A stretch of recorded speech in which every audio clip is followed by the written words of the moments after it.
Donald Trump becomes the 45th president of the United States. In a stunning upset that proved the polls, the pundits, and the data wrong, Donald Trump has been elected the 45th president of the United States of America.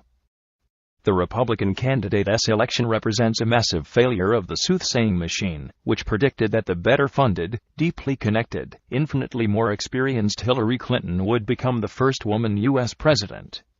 Instead, the country has elected a man with no political experience nor concrete plans for making good on the sweeping promises he made to his wildly enthusiastic core constituents.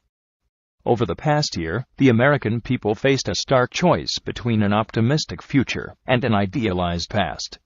On one side stood a candidate who argued that the American dream is dead, laid to rest by forces like immigration and trade, and the only way forward is to go back.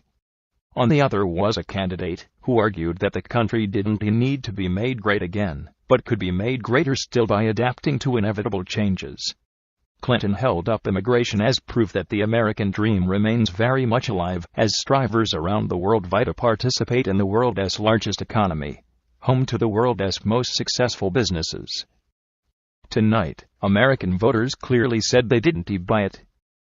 Trump won the race with 56,897,955 popular votes and 276 electoral votes, compared with 55,877,015 popular votes and 218 electoral votes for Clinton, according to the AP. The returns look good for Trump from the start. The decisive break for Trump came in Wisconsin, long considered part of Clinton's electoral firewall. And it didn't stop there. Trump won Pennsylvania and its 20 electoral votes. Clinton underperformed even in states she won, like Nevada and Virginia, eking out margins far lower than Obama secured in 2012. Clinton's vaunted ground game was not enough to keep Trump from carrying Florida with a narrow 1.4% margin of victory. He swept all key battleground states, including Ohio and North Carolina, to take the White House. As Trump carried the South, the Midwest, and rural areas nationwide, it became clear that the country is far more divided on fundamental issues than many people believed.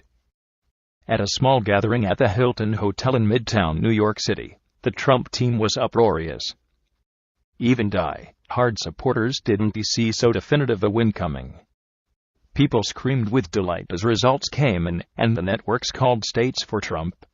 James Davis, a black pastor from Akron, Ohio, had to speak up over the din of the crowd to explain why he has always been for Trump. "I just believe Trump has the skill and the business acumen to bring that skill set to the White House, and we have a better economy for people who look like me," he said. Around him, a sea of red-hatted supporters chanted, "Can he stop the Trump?" If Trump's supporters didn't see it coming, certainly the world didn't either. As the likelihood of a Trump victory grew over the course of the evening, Asian markets plunged, as did the Mexican peso and U.S. stock futures, which were down as much as 800 points. On Monday, Clinton looked to have the race wrapped up. Tightening polls began to loosen, predicting a popular vote win for her with a margin of 3 to 6%. Famed election forecaster Nate Silver, who called every state correctly in the 2012 race, gave Clinton a better than 2 in 3 chance of winning. Other forecasts put her chances higher still. As at every other turn in this seemingly endless campaign, Trump defied the conventional political wisdom. Over 18 long months, during which Trump used social media and free TV airtime to plow through 16 deeply experienced, well-funded Republican primary candidates, it seemed no scandal could stick to him. The conventional wisdom about how to run a campaign was cast aside. Clinton raised far more money and vastly outspent Trump, who relied on energetic rallies of faithful supporters to fuel his rise. While Clinton had the backing of several presidents including President Obama, and, of course, her husband Bill, Trump relied on a motley crew of surrogates from the fringes of the Republican Party as mainstream gopers shunned his campaign. And still, he ascended. Before long, #lol noting matters had become the new mantra. Open your campaign by calling all Mexicans rapists, as Trump did, and insult pretty much every other racial group in the U.S. except white people, over many long months. Didn't matter. after the Washington Post released audio from a 2005 taping of Access Hollywood, in which Trump bragged about grabbing women by the vaginas, and several women came forward to say the president-elect sexually assaulted them in incidents dating to the 1970s. Many mainstream Republicans rescinded their endorsements of Trump. It began to seem like finally one of Trump's scandals would capture the nation's attention. House Speaker Paul Ryan said he would no longer defend Trump or campaign with him, an extraordinary repudiation of a major party candidate by its top elected official. More than a dozen women ultimately accused Trump of grabbing, groping, or kissing them without consent.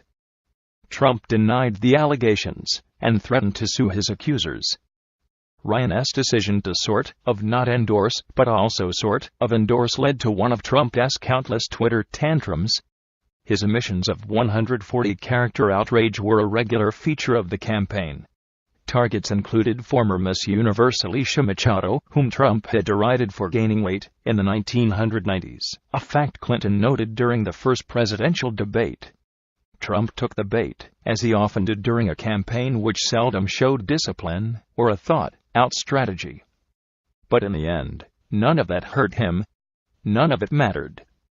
And more than that, everything the pundits thought did matter turned out not to be enough. Ground game wasn't enough. Nuanced policy platforms were not enough. Debate performance wasn't enough. That Trump had none of the things Americans normally require of their candidates didn't matter.